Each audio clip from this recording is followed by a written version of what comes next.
Okay, so we don't have a name for this podcast yet, but this is going really primarily on BU Now, and hopefully if people actually like to listen to this, we'll be doing it on a weekly basis. My name is CJ DeLeo. My name is Becky Smith. And I guess for the I'm thinking of calling this thing just BU Now's Weekly Politicast or something generic like that, so that's what we're going with for now at least. Just to kick off this first week, we're already sort of in the middle of primary season, despite the fact that primary season doesn't usually start until like 18 months before the general election. We wanted to take the time to talk about potential nominees for president who's running in the Democratic primary. There is one independent that I want to talk about if we have enough time. I want to keep this going for like half an hour, so we'll see how it sounds after that. So I guess I'll read off the candidates just because I have the list in front of me. So I guess, should I go in order of who announced when, or? Do who announced when. Okay, let's see if I actually have this in order. I might be slightly off with some of these. The very first candidate to run was a guy named Andrew Yang. After that, we have Tulsi Gabbard, followed by Elizabeth Warren, followed by John Delaney, followed by Pete. I'm always going to pronounce his name incorrectly, but it's Buttigieg. I heard it in actually another podcast from the Intercept, but for the life of me, I can't remember how to pronounce his last name. Kirsten Gillibrand, Amy Klobuchar, who actually just announced hers, so I should probably have her down lower on this list. Kamala Harris, Julian Castro, and Cory Booker. So that's mostly chronological order. It's definitely a little bit disoriented. I know you have the list of the full range between them. So, so for the purpose of this podcast, I think we're going to take the time just to talk about our personal favorites, talk about what each of their platforms are, who has the best chance of running, despite the fact that we really don't have too much polling data on any of these so far. So you want to start us off with any particular one? Or? Well, I think what's good to note as well is that there's so many people running, there's so many women running, yet, as we discussed before the podcast, the big names haven't actually put their hat in the ring yet, other than Elizabeth Warren. Like Bernie hasn't decided to run, Joe Biden. There was always talk of Beto O'Rourke running, and then the day after this will be filmed, or tonight, I think. Yeah, I mean, there's very real talk chance with of Trump. actually, yeah. So it's quite an interesting mix. A lot of like not very famous names. Yeah, I mean, there's definitely some bigger names in the whole thing. Cory Booker, we just mentioned. He's becoming a more well-known political figure in the U.S. He's got a recognizable face now, for sure. Yeah, I mean, part of that comes from him just being a high-ranking Democrat. Part of that comes from his own personal story. He's from New Jersey, which is a major Democratic state. No one is really too shocked that he's gotten to where he is, just given his personality, just given his charisma. Obviously he has his flaws, as do many of these candidates. As for the big names, Bernie Sanders, Joe Biden, Beto O'Rourke, that we mentioned before, I think Bernie has, first of all, a really good chance of actually winning the nomination if he decides to run.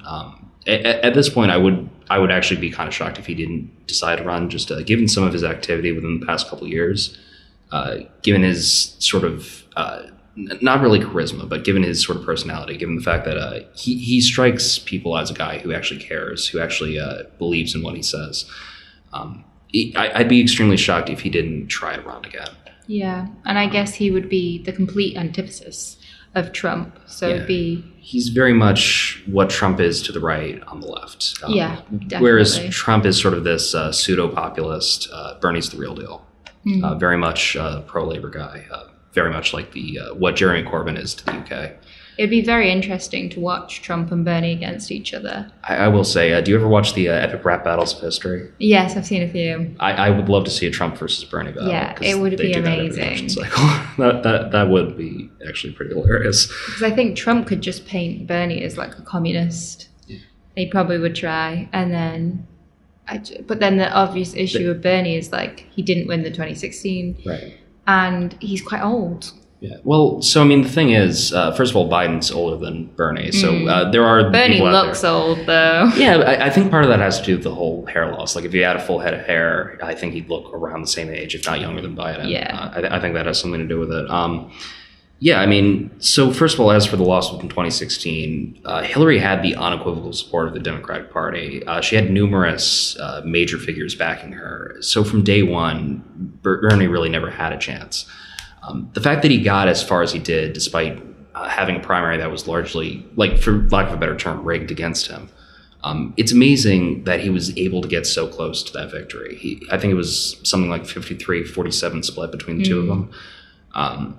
That's incredible. Like, for a man who had less than 1% support behind him at the beginning to gain that sort of level, it speaks truly to how quickly he was able to mobilize, how good of a campaign he ran. The fact that people actually know who Bernie Sanders is in this upcoming election is a huge advantage for him.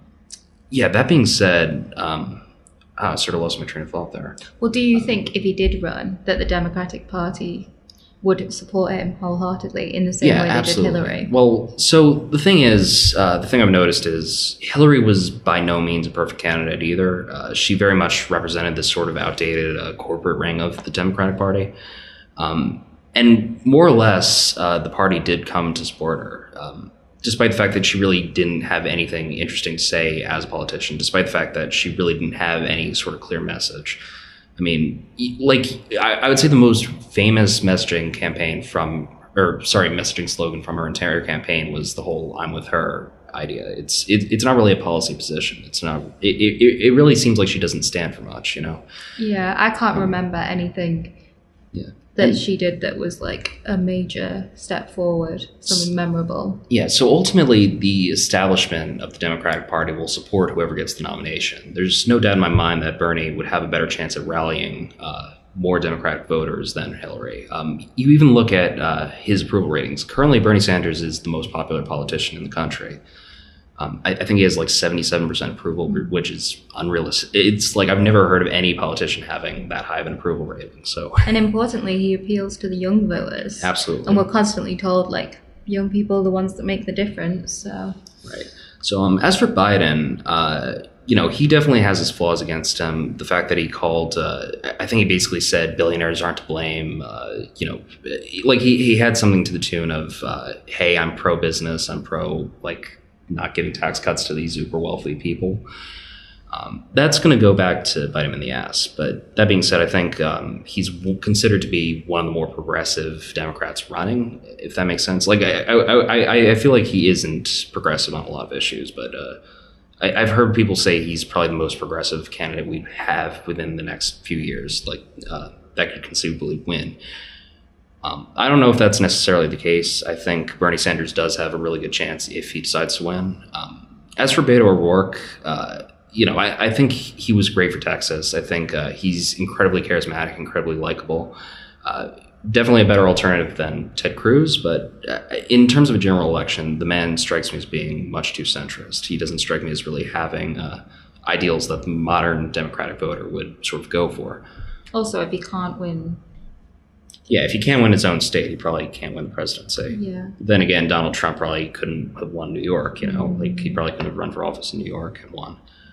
The fact is, Trump didn't win his home state in the general election, which I think is the first candidate to do that since... Trump is the exception to every rule in political science. I will say, when I was taking U.S. government in my sophomore year of college, this was right around the time that, like, literally I took the semester that the general election was going on. Yeah, so I did that in England as well. Yeah, so we took it, and we talked about it because I had this class the day after Trump won the presidency. And the professor basically said, now we're going to have to rewrite so much because none of this makes sense. Trump should not have won this election based on everything we know. Yeah. And yeah, I mean, from a political science standpoint, there's so much of it does not make sense. Yeah, that's why it makes it so much harder to predict what will happen in this upcoming election. Right. Yeah, so again, a lot of what we're about to say is speculative. There's not, as far as I can tell, I haven't seen any reliable polling data on any of these candidates yet.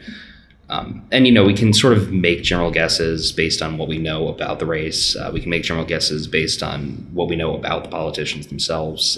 We can sort of go over their talking points, see if any of them have really talked about messaging so far, see what their campaign's going to be about. Yeah, so did you want to go off candidate by candidate? Did you have any specific one you wanted to talk about? Or?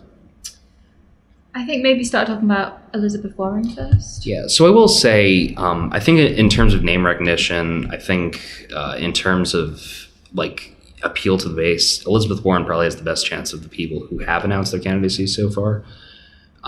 So I do have some issues with Elizabeth Warren. She strikes me as being more on the Hillary wing of the party than the Bernie wing of the party. And part of that comes from the fact that she publicly endorsed Hillary like months before the actual Democratic primary in a move that really doesn't make much sense. If she's trying to brand herself as a progressive, which she has been trying to do on this campaign, it really doesn't make sense to brand yourself with one of the most hated politicians in the country. Beyond that, she did actually spend the majority of her career as a Republican. People tend to forget about this, but up until she actually ran for senator, so I think this is a solid 40 years of her life, she was a Republican. And it's just, at least as far as I can tell, her actual reason for switching parties seemed pretty surface level. She basically said that one day she just realized they didn't stand with her on her beliefs. They didn't really. She got to a point where she didn't really understand some of their platform anymore.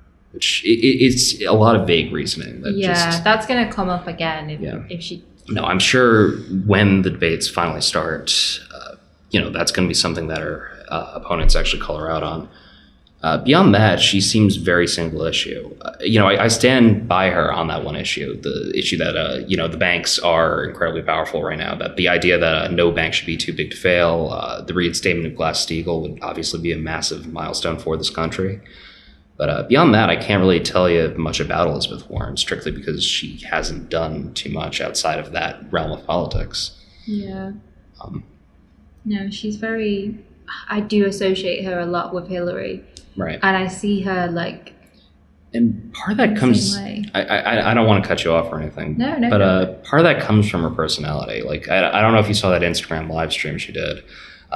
She just comes off as very stiff, very rigid. And in this particular live stream, like, she basically opens a beer and tries to give off this vibe about how she's such a regular person that she drinks beer out of the bottle. It's like when Hillary did the mannequin challenge on the plane. It's like that, or the Pokemon go to the polls. Oh, will forever haunt me as being one of the dumbest things a politician has ever said. But they're trying to appeal to the younger generation. I guess, but just the way some politicians have been trying to go about that has not succeeded. Mm-hmm. And there's honestly so many politicians in this race that come off as more personable. I see you have Kamala Harris up. Do you want to talk about her next? Or? Yeah, I think she's another big name that I keep hearing around. And she has a very interesting background because she's Jamaican and Indian heritage as well, which obviously is quite important. Like with the results of the midterms, we saw a lot of women get into like the positions of power. Yeah, positions of power. Go wording there, and a lot of like people with immigrant origins, and with the debates about the border wall and things like that, it's quite a fitting issue. Right. So, but whether that will work to her advantage or not, I think obviously, in terms of the Democratic Party exclusively, yes. But in the political landscape, it can either be something that will be really well for her or really hinder her. Right. Yeah, I mean, background is definitely important. I've noticed just from her initial campaign ads, she's really taking into account her background as a public prosecutor. She's really, I forget what her exact line was, but it was something along the lines of, tough on crime, but I'm spacing out, honestly, on her campaign slogan. It just struck me as the kind of thing that, it's good messaging. Like, she knows how to sort of reach out to her base. Which is definitely something you can't say about Elizabeth Warren or Hillary Clinton. For the people. There you go. Yeah.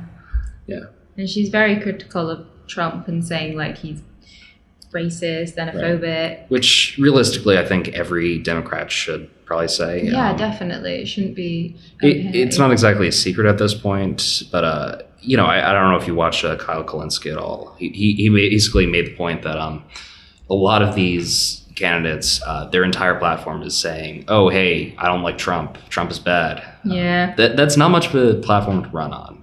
unfortunately. Yeah, because at the end of the day, if Trump was voted in, there was enough people that liked at least some of his policies and at least some parts of him to vote him in. So if you go completely against him, like obviously you are going to win like a lot of support, but like, you know, we were thinking with the 2016 election, like, oh, people are going to vote for Hillary because it's like anything but Trump, but people still voted for Trump. So it's like, you can't just alienate all his voters, you've got to appeal to them. But at the same time, you can't, you know, favor him because... Yeah, I mean, at this point, it's like his approval ratings have been steadily dropping.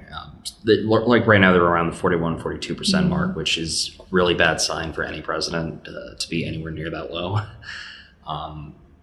He also had the lowest approval ratings of any president before the election, and he still got in. So. Yeah, fair enough. I mean, again, he and Hillary were pretty much neck and neck in terms of overall approval. Yeah. I mean, Hillary was up, but she was always within the margin of error that Trump was able to beat her. And that's what ended up happening. That despite the fact that most polls had her up by a few points. I think polls, though, have like really like over the like. I mean, I don't know if you paid much attention to Brexit, but the polls were completely wrong predicting that. And the last couple of elections, they were off. So. Yeah, I mean, again, when you look at polls, you have to take into account margin of error. You have to take into account the fact that, you know, despite the fact that polls might show something, if it's close, you know, then that's not necessarily a guarantee that what the polls predict is going to happen. Yeah, we can't be too reliant on polls, because I think that's another issue as well. If you see... in the 2016 election or even like the midterms, like, oh, someone's going to have this massive victory, then you feel like less of a need to go out and vote because you're like, they've already won, they don't need me. So it has a detrimental effect. So hopefully with this years, people will be less reliant on the polls and less reliant on what they see and go out of their way to find out stuff for themselves. Well, a big reason why the polls seemed unreliable in 2016 specifically, less Trump voters were actually likely to answer a pollster's call. They were less likely to actually respond, if at all. So, I mean, that's not to say that polls should automatically be distrusted or... That's weird. I got some weird notification ringer. Whatever. That's not to say polls should be mistrusted, but yeah, definitely take them with a grain of salt. Okay, so I've already spent 17 minutes talking about these first few. So, okay, who's next? Who else do you want to talk about? Well, so I guess we can talk about some of the lesser. Like, there's a few candidates here that have absolutely no chance. Andrew Yang is probably the most progressive candidate currently running, but he has no chance of actually winning. Yeah. I mean, the guy that you couldn't even say the last name of. Yeah, Buttigieg. Yeah. Buttigieg. Yeah. I forget what his old claim to fame was. He served as a naval officer in Afghanistan. Yeah. Afghanistan vet, musician, businessman, husband to Chasten, and South Bend's Mayor Pete. So he's Perfect a mayor American. of Indiana. But yeah, the fact is, if you can't pronounce the guy's last name, that's probably not a good sign. He looks really young as well. So he's 37. But he looks very young. He looks very much like a cookie cutter white guy politician, you know? Yeah. So beyond that, I do want to talk about Andrew Yang real quick, just because we did sort of gloss over him. He does have an interesting idea. His whole approach, his whole big issue is universal basic income, which is the general idea that, it sort of falls in line with addressing income inequality in the same way that Bernie Sanders has talked about it in the past. He goes a step further. His general idea is that, people should be guaranteed something like $1,000 a month just for the sake of basic survival. If you're out of work, you shouldn't be so poor that you can't survive, which is a good idea in principle. But, we have a country of people that voted against universal basic health care. Why would they possibly vote for universal income? Yeah, depends how he displays that issue. Yeah. He's going to be interesting to watch in the debates regardless, but I really don't think he has much of a chance now. Hopefully he can at least influence the other Democrats running. No, if he increases in the polls, at least, that could at least encourage the other Democrats to sort of go left on their campaigns. Mm-hmm. Which I do want to say, historically in this part of the campaign process, it makes a lot more sense for Democrats to go farther left, Republicans to go for the right to appeal to that base, and typically, like, conventional knowledge would tell us to go closer to the center to appeal to, like, the median voter in the general election. So the one criticism with that idea is that more Americans are becoming in favor of these sort of radical left ideologies, and I have my fingers in air quotes here, not that anyone can actually see me doing that. So, it'd be interesting to see how that's implemented. That definitely worked for Bernie Sanders, regardless of how well. I guess he didn't really go center in the Democratic or general election, but I think he did drive the party left. I think he drove the party further left strictly because he chose to run that way. Definitely. So some of the others, John Delaney, I have absolutely no idea who the guy is. I think he's a former congressman. Businessman. He's a former congressman. The only thing that's interesting about him is that he's fully bald. There's like literally so many of these politicians are interchangeable. Tulsi Gabbard. There we go. So she's actually my personal choice. Okay. So she was actually the first congressperson to actually endorse Bernie Sanders for his nomination. She's actually a former veteran, so she can appeal to a wider base. She's the first Hindu American to actually run for president. She's actually one of the few presidential candidates I've seen address foreign policy as one of her primary concerns. Her entire ideology is basically about getting us out of foreign wars, which is something that, when you consider the state of perpetual war that the American government is involved in, it's refreshing to actually have someone who actively speaks out against that. Definitely. And, I mean, not to compare her to Trump, but in all respects to Trump, like, he hasn't actually increased any wars. He's taken, people thought that he would. Like, people thought he was going to escalate it's things. No worse than it was under Obama, but Trump's definitely not. Like, he came off as an anti-war president. He came off as being this anti-war politician. And that appealed to both. Yeah, absolutely. Right. No, you look at the average American, no one wants to be in the state of perpetual war. So for someone like Tulsi Gabbard to come out against it is definitely a fresh breath of fresh air. Yeah, definitely. I mean, I think that definitely speaks to her background as someone who worked for the military, who worked in the military, who was a soldier. I mean, it's realistically, I don't see any major criticisms against her. As far as I can tell, she's one of the few progressives in this race that actually has a chance of winning.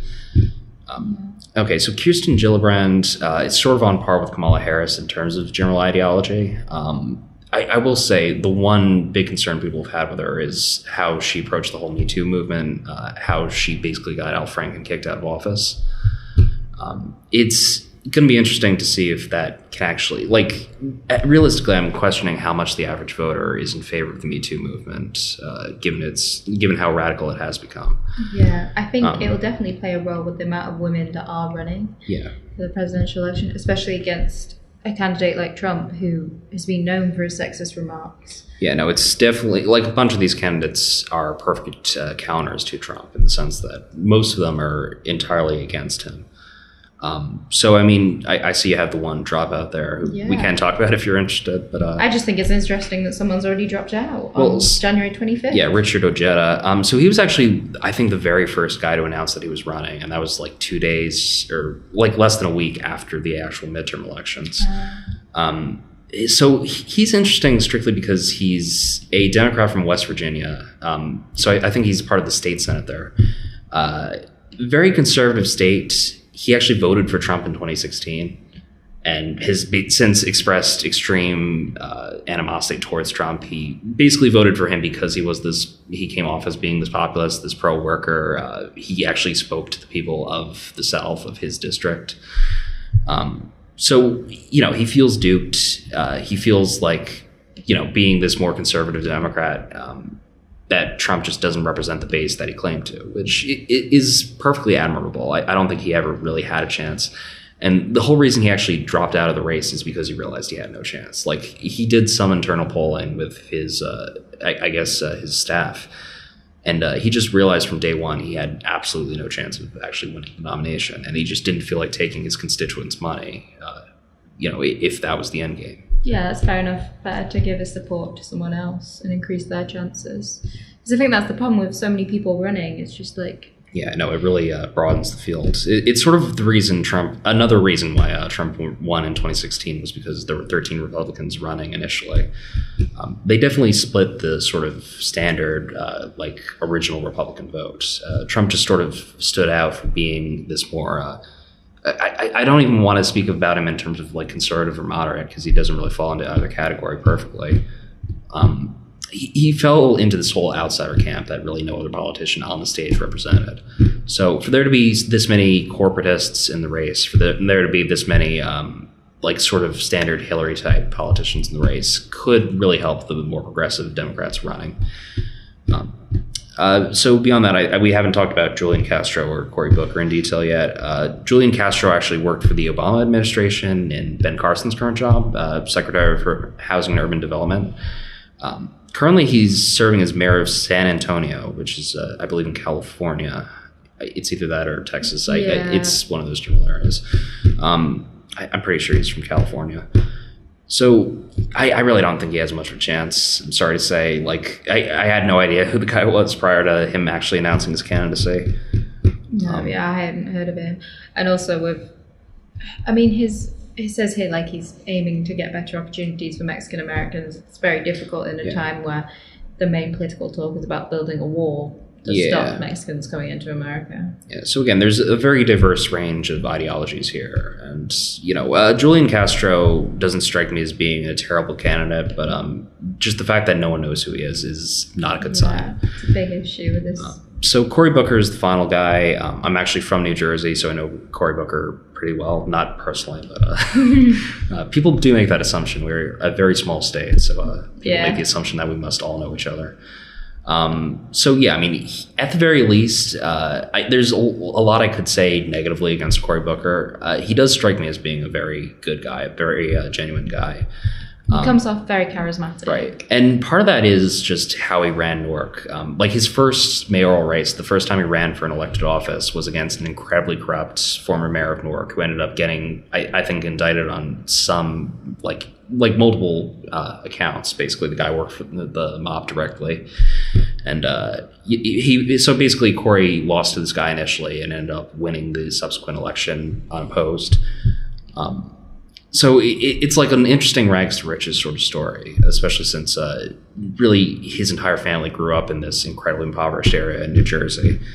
And especially because he's really sort of come from nowhere, but within the past few years become one of the biggest political figures in the country. And well, by political figures, I mean at the senatorial level. So beyond that, so the big problems that I think are worth addressing, he accepted more money from major pharmaceutical companies than any other politician in the country. So to put that in contrast, I don't know what the exact number is. Mitch McConnell was the second most.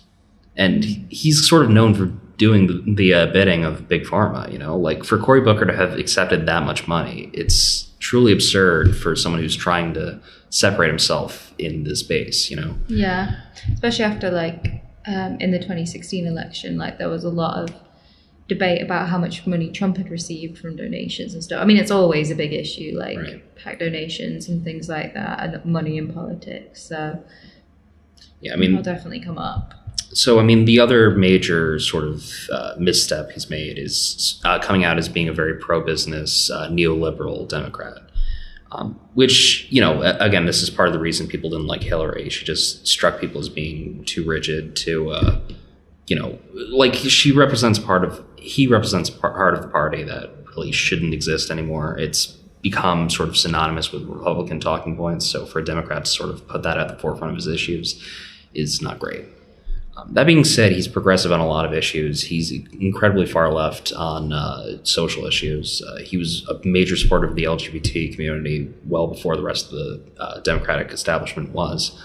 So, again, there are certain things that are working towards him. He almost strikes me as being another Obama in a lot of those senses. So if that's sort of what you want for your next president, he's not the worst candidate we could possibly have. Yeah, it would be interesting. So who do you think will actually get the nomination then, out of the people who are currently running? Based on what we currently know, I would wager it would probably be Elizabeth Warren. That's just based on my initial assessment. I think Kamala Harris also has a really good chance. again, we don't really have any polling data right now, so this is just based on sort of our initial assessment, sort of my initial guess. What do you think?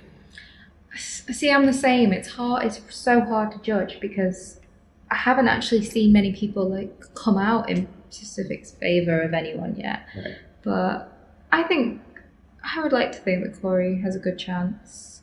But again, like Elizabeth Warren will definitely be one of the finalists. No, she's going to be like a fighter throughout the whole thing. Yeah, definitely. But I think it'll be interesting to see if anyone else runs or if anyone else drops out. Yeah. So while we have the time, I did want to mention Howard Schultz, who you've probably so this is actually more of a funny story than anything else. So Howard Schultz, for anyone who's not aware, is potentially an independent candidate running. He hasn't officially announced anything yet. He's the former CEO of Starbucks, so very much a pro-business guy. And his whole sort of campaign is based around the idea that neither party's perfect, which I can get behind. I can understand where he's coming from on that. But some of his positions are just ridiculous. Like he basically thinks, he's obviously pro a few democratic social issues. He's pro environmental issues. He actually believes in climate change, which is refreshing compared to most of the Republican base. But the guy is so conservative on fiscal issues.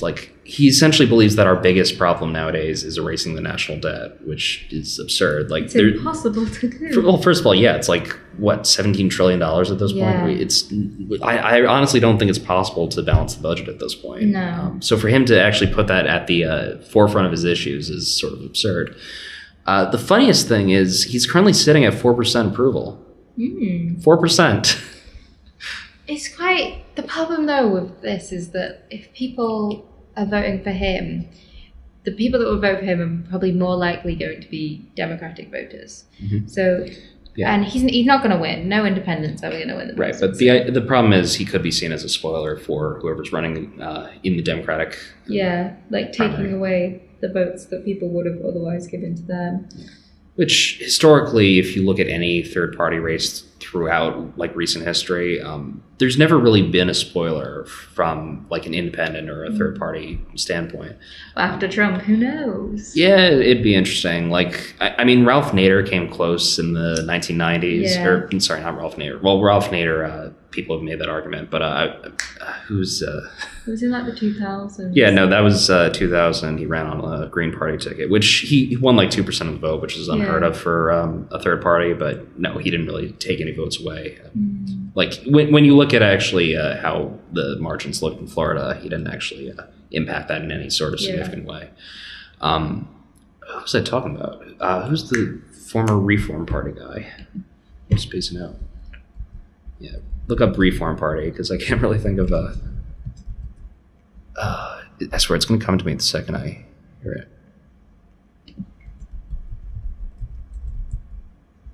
Ross Perot, yes. Hello. Oh my God, I'm so bad with the names. Oh, fuck.